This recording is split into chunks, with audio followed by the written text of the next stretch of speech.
Assalamualaikum warahmatullahi wabarakatuh. Perkenalkan, nama saya Ade Aryadi Dingrat. Di sini saya akan menjelaskan kode saya dari Mission SQL Server yang keempat.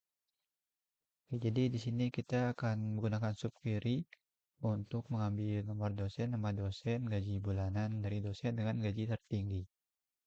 Nah, jadi kita akan mengambil dulu gaji tertingginya dengan subquery, yaitu ini select max salary dari level profesor.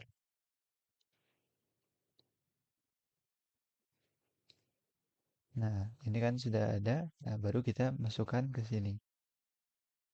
Nah, jadi select profesor number, profesor name. Nah, kemudian gaji bulanan dibulatkan dan dicetak ke ribuan won terdekat.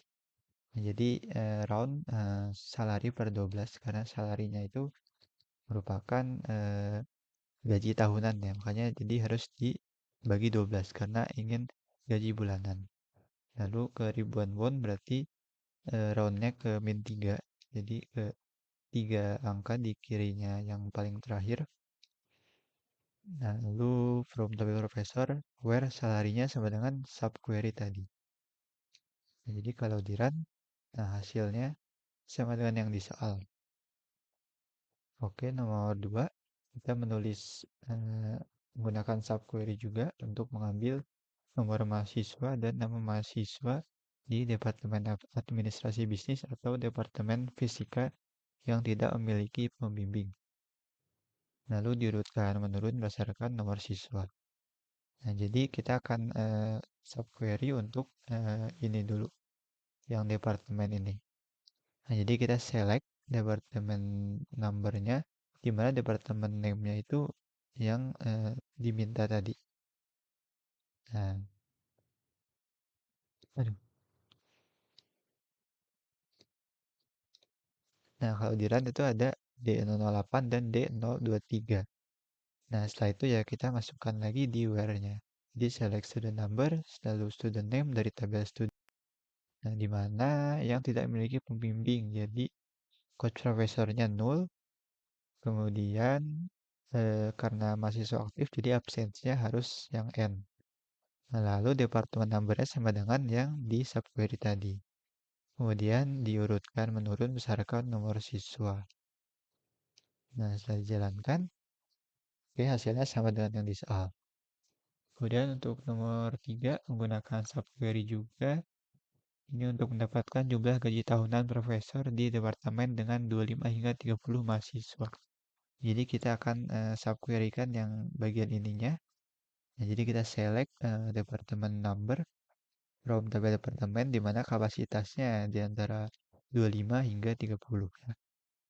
Nah, kalau di run hasilnya adalah D022 dan D055. Nah, lalu kita tinggal select sum salary, jumlah gaji tahunannya dari tabel profesor di mana tabel departemennya itu yang di subquery. Nah, hasilnya sama dengan yang di soal. Kemudian untuk nomor 4 menggunakan subquery untuk mencari nilai tertinggi siswa dengan nomor siswa segini dan nilai terendah siswa dengan nomor siswa segini. Seperti hasil output ini ya. Nah, ini karena dia itu dalam kolom yang sama sebenarnya. Jadi kita tinggal select aja. Jadi select dari subquery-nya. Nah, jadi kita mencari yang pertama nilai tertinggi dengan nomor siswa ini. Berarti select max point di mana student number-nya itu yang diinginkan itu. Nah, jadi hasilnya kan ini ya. Kemudian yang ini yang nilai terendah. Nah, jadi tinggal select sama, tapi ini jadi select min. Nah, lalu kita gabungkan saja jadi select, nah kemudian subquery yang pertama, terus koma, subquery yang kedua. Jadi kalau di run, nah hasilnya sama dengan yang di soal. Gitu. Kemudian untuk nomor 5 itu menulis subquery menggunakan subquery juga untuk mengambil jurusan dengan jumlah siswa paling sedikit. Lalu urutannya berdasarkan nama departemen terus menurun. Nah, jadi untuk ini yang pertama kita harus subquery dulu yang jumlah siswanya paling sedikit. Nah, berarti kita harus select min jumlah siswa. Nah, pertama itu kita bikin dulu tabel yang ada eh, departemen number dan jumlah siswanya. Yaitu menggunakan count. Nah, kan begini. Ini sudah dibuat. Nah, jadi kita kan select yang paling sedikit jumlah siswanya berarti kan yang dua ini kan. Nah, nanti kita pakai select min. Select min from subquery yang tadi yang.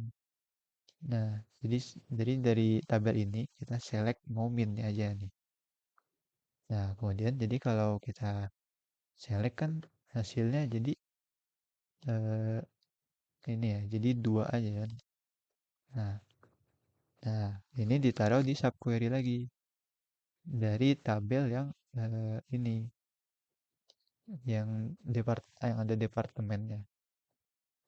Nah, ini kan hasilnya ini nih. Tapi kita kan mau mencarinya yang jumlah siswanya paling sedikit aja.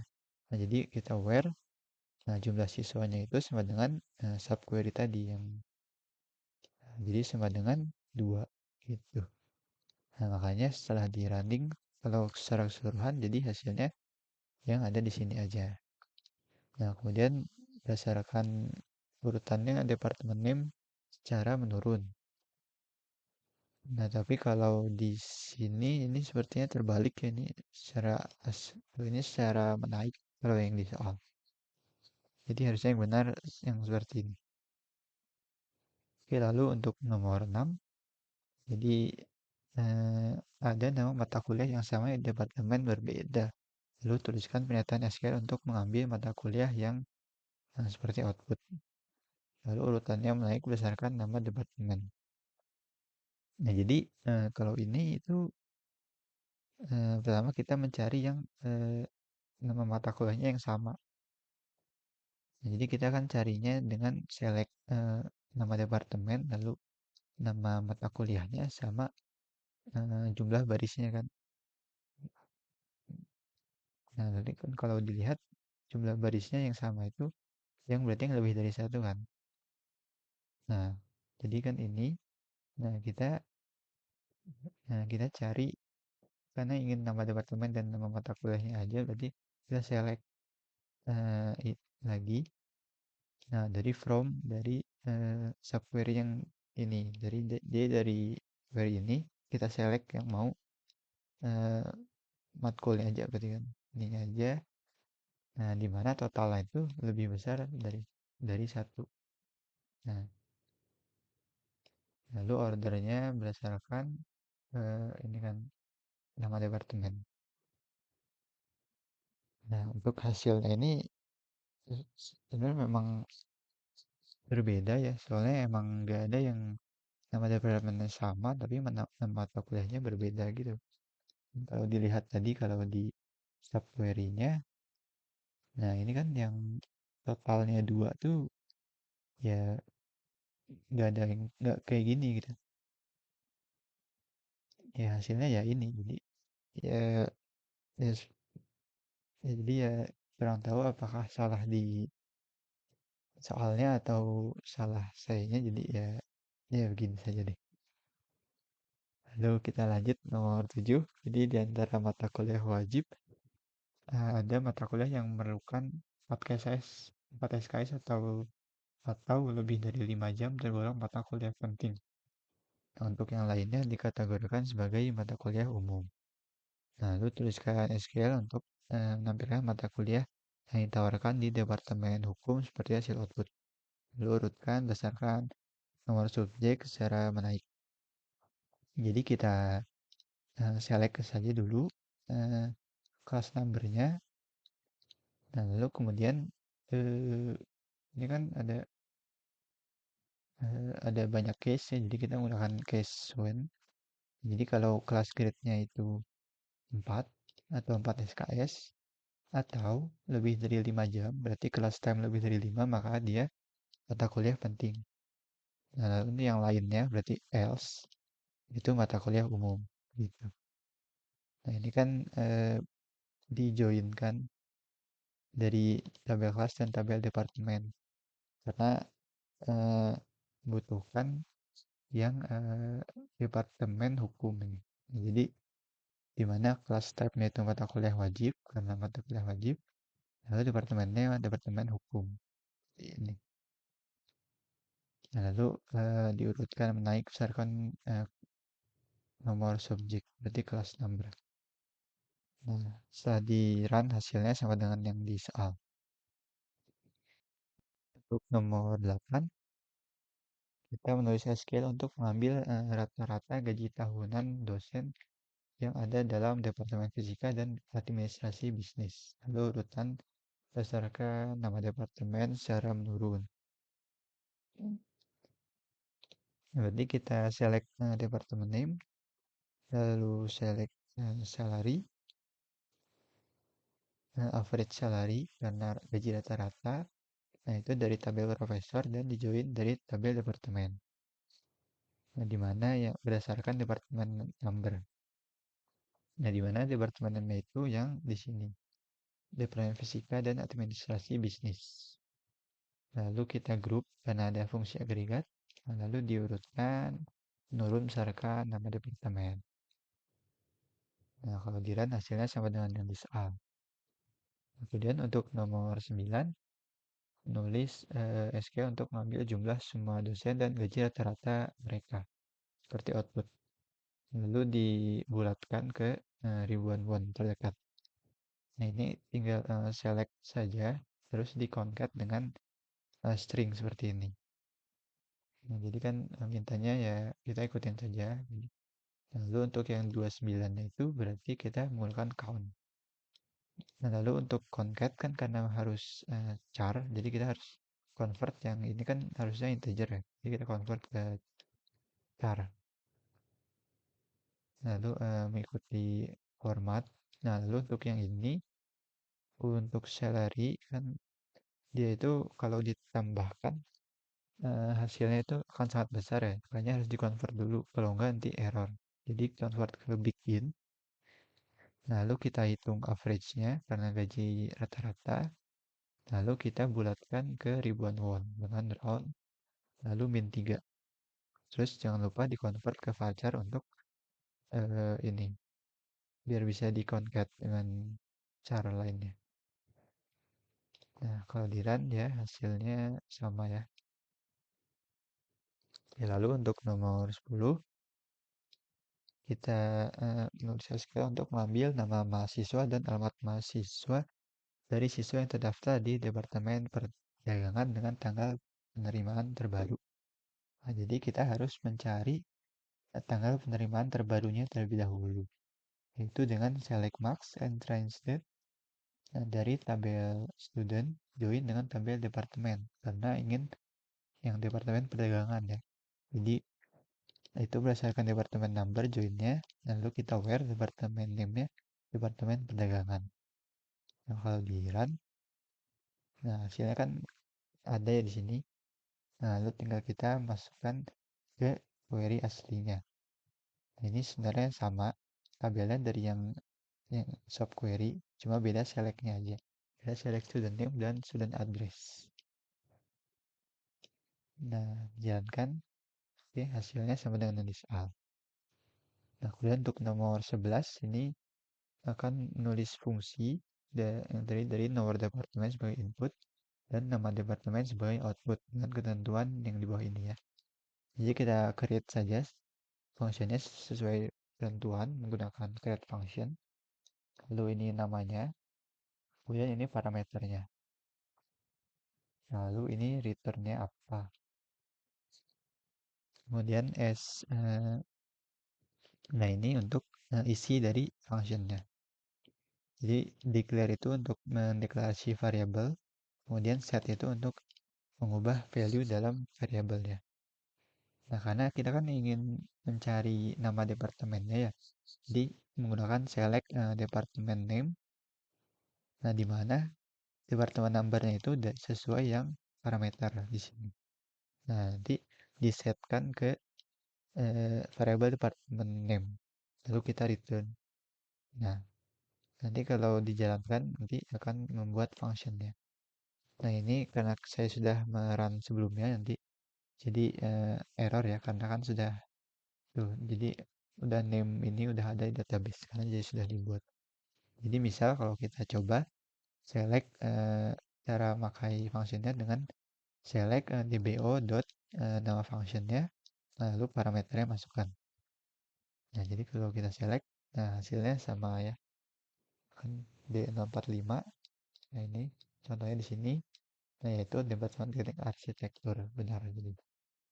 Nah, kemudian untuk nomor 12, kita akan menggunakan function tadi untuk mengambil nama mahasiswa dan nama departemennya. Jadi, cukup mudah, tinggal select student name, nah, lalu menggunakan function tadi, yaitu parameternya departemen number-nya kan. Dari tabel student, di mana yang mahasiswa aktif ya, mahasiswa cuti. Mahasiswa cuti, nah jadi absensinya Y. Lalu urutannya nama mahasiswa dan cara menaik. Nah, setelah di run, nah untuk hasilnya ini kalau di sini tuh sepertinya masih acak ya. Ini yang secara next seperti ini. Kemudian untuk nomor 13 juga membuat fungsi, tapi ini untuk mengambil gendernya ya. Nah, jadi kalau nomor mahasiswanya itu pertamanya M, maka dia laki-laki, tapi kalau W dia jadi perempuan. Jadi kita create saja create function, lalu namanya apa, lalu ini parameternya, ini returnnya, lalu isinya begini, pertama kali deklarasi untuk returnnya, lalu kita ubah sesuai dari kriteria. Jadi menggunakan case ya. Lalu kita ambil angka huruf pertamanya, menggunakan substring. Nah, jadi substring, lalu ini indeksnya dan panjangnya. Dan karena butuh satu huruf dan huruf pertama, jadi 1,1. Nah, jika M, maka dia laki-laki. Lalu jika W, jadi perempuan. Begitu. Nah, lalu kita return si variabel ini. Nah, lalu kita coba running. Nah, nah, benar kan? Jadi kalau M, dia laki-laki. Jadi kalau W, dia perempuan. Gitu. Nah, lalu kita nomor 14 itu menggunakan fungsi tadi untuk mengambil nama mahasiswa dan jenis kelaminnya yang beralamat di Chungcheongnam-do. Lalu urutannya menaik berdasarkan nama mahasiswa. Jadi kita select saja student name, lalu select si menggunakan fungsinya itu, lalu parameternya student number. Dari tabel student di mana alamatnya itu ini, Chungcheongnam-do. Menggunakan seperti ini. Lalu urutannya menaik berdasarkan nama mahasiswa. Gitu. Nah, kalau di run hasilnya sama dengan yang di soal ya. Nah, kemudian untuk nomor 15, ini menggunakan kedua fungsi tadi yang departemen name sama gender. Jadi untuk mengambil nama departemen dan nama mahasiswa dari siswa perempuan menggunakan fungsi tadi. Lalu urutannya menurun berdasarkan nama departemen. Nah, jadi tinggal kita select saja. Nah, select fungsi yang departemen tadi, parameternya departemen number, lalu nama studentnya, kemudian ini dari tabel student, nah di mana karena mahasiswa aktif berarti absensinya itu N. Nah, dan jenis kelaminnya itu perempuan. Nah, jadi gunakan function, masukkan parameter itu dia hasilnya harus perempuan. Nah, kemudian kita order by nama departemen ya.